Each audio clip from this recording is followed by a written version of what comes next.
ആശാപ്രവർത്തകരുടെയും ആശാസമരത്തെ പിന്തുണച്ച വിവിധ മേഖലകളിലെ വ്യക്തികളുടെയും സംയുക്ത ഒത്തുചേരൽ മൂവാറ്റുപുഴയിൽ സംഘടിപ്പിച്ചു.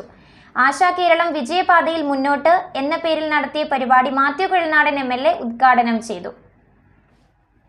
ഒരു വർഷത്തോളം മഴയും വെയിലും സഹിച്ച് ആശാപ്രവർത്തകർ നടത്തിയ ഐതിഹാസിക സമരവും അവർ അനുഭവിച്ച കഷ്ടപ്പാടുകളും കണ്ണീരും തിരിച്ചറിഞ്ഞത് UDF നേതൃത്വമാണെന്നും അതുകൊണ്ട് തന്നെ UDF സർക്കാർ അധികാരത്തിലെത്തിയാൽ ആദ്യ മന്ത്രിസഭാ യോഗത്തിൽ തന്നെ ആശാപ്രവർത്തകരുടെ വേതനം 3000 രൂപ വർദ്ധിപ്പിക്കുന്ന തീരുമാനം കൈക്കൊണ്ടതെന്നും മാത്യു കുഴൽനാടൻ MLA പറഞ്ഞു.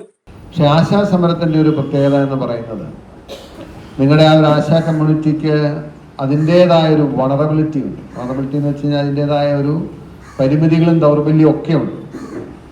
നിങ്ങൾ സമൂഹത്തിലെ ഏറ്റവും പ്രയാസപ്പെടുന്ന ആളുകളുടെ ഒരു അല്ലെങ്കിൽ ജീവിതം മുട്ടിച്ചു പോകാൻ പല രീതിയിലും പ്രയാസപ്പെടുന്നവർ കൂടിയാണ്. അങ്ങനെയുള്ള ഒരു സമൂഹത്തിൻ്റെ സമരം ഏറ്റെടുത്ത് നടത്തുമ്പോൾ സാധാരണഗതിയിൽ മറ്റ് സമരങ്ങൾക്കുള്ളൊരു പ്രത്യേകത എന്ന് വെച്ച് കഴിഞ്ഞാൽ മറ്റ് സമരങ്ങൾക്കൊക്കെ വിദ്യാർത്ഥി സമരം പല കാര്യങ്ങൾ കൊണ്ടും പല കോണുകളിൽ നിന്നും പല പിന്തുണയും പല കാര്യങ്ങൾ കൊണ്ട് ലഭിക്കും. പലരും അതിനെ സപ്പോർട്ട് ചെയ്യാനുണ്ടാവും.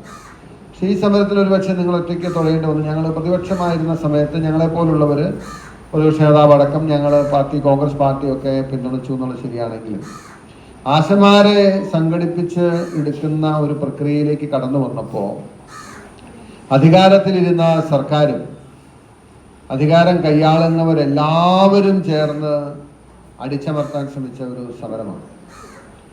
അത് അടിച്ചമർത്താൻ ശ്രമിക്കുന്തോറും അതിന് ശക്തി ഉണ്ടായി വന്നു. അതിന് കാരണമെന്ന് പറയുന്നത് ഇതുപോലുള്ള പ്രതിലോമ സാഹചര്യങ്ങൾ ഉണ്ടായി വന്നപ്പോഴും അതിനെ വെല്ലുവിളിച്ച് നിൽക്കാൻ നേതൃത്വം കാണിച്ച ഒരു കരുത്താണ്. ഒരുപാട് വട്ടം വേട്ടയാടുന്നത് പോലെ അല്ലെങ്കിൽ ആക്രമിക്കപ്പെടുന്നത് പോലെ അല്ലെങ്കിൽ അവ ഒറ്റപ്പെടുത്തുന്നത് പോലുള്ള ശ്രമങ്ങൾ ഉണ്ടായപ്പോഴും ധീരോദാത്തമായ നേതൃത്വമാണ് പ്രിയയായിട്ടുള്ള സഹോദരി മിനി അതിന് നേതൃത്വം നൽകിയത്. തീർച്ചയായിട്ടും അതിനെ ഞാൻ അങ്ങേയറ്റം അഭിനന്ദിക്കുകയാണ്. കാരണം നമ്മൾ ഒട്ടും എളുപ്പമല്ല. Kerala ASHA health workers association Muvattupuzha Kothamangalam മേഖലാ സമരസമിതിയുടെ നേതൃത്വത്തിൽ മൂവാറ്റുപുഴ നാസ് ഓഡിറ്റോറിയത്തിൽ സംഘടിപ്പിച്ച ആശാ കേരളം വിജയപാതയിൽ വിജയാഘോഷ സമ്മേളനം ഉദ്ഘാടനം ചെയ്ത് സംസാരിക്കുകയായിരുന്നു അദ്ദേഹം. ആശാപ്രവർത്തകർ വിരമിക്കുമ്പോൾ ലഭിക്കേണ്ട സാമൂഹ്യ സുരക്ഷാ ആനുകൂല്യങ്ങളും പെൻഷൻ ഉൾപ്പെടെയുള്ള ക്ഷേമ പദ്ധതികളും ഭാവിയിൽ UDF സർക്കാർ നടപ്പാക്കുമെന്നും അദ്ദേഹം പറഞ്ഞു.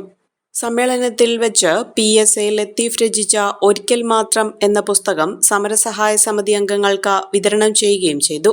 സമ്മേളനത്തിൽ Kerala ASHA health workers association coordinator Mohankumar അധ്യക്ഷത വഹിച്ചു. സംസ്ഥാന വൈസ് പ്രസിഡന്റ് S. മിനി, സമരസമിതി നേതാക്കളായ panchayat vice president Sabu John, block member Ranikutty George, PSA Latheef, PK Chandrasekharan Nair, PC George, Seenath Azeez, Abdul Razak, Abdul Samad, Viji Manoj, KK Shobha, Reji Varghese, Rekha Suresh, ആശാപ്രവർത്തകർ, സമരസഹായ സമിതി അംഗങ്ങൾ, ജനപ്രതിനിധികൾ എന്നിവർ സമ്മേളനത്തിൽ പങ്കെടുത്തു. Omania mobiles, AM Road, Perumbaur, PO Junction, Muvatupuzha, near Ant Theatre, Kodamangalam, near St. Peter's, Kolanjeri, Kidakkambalam Road, Pattimattam, Panachiyam Road, Odakali.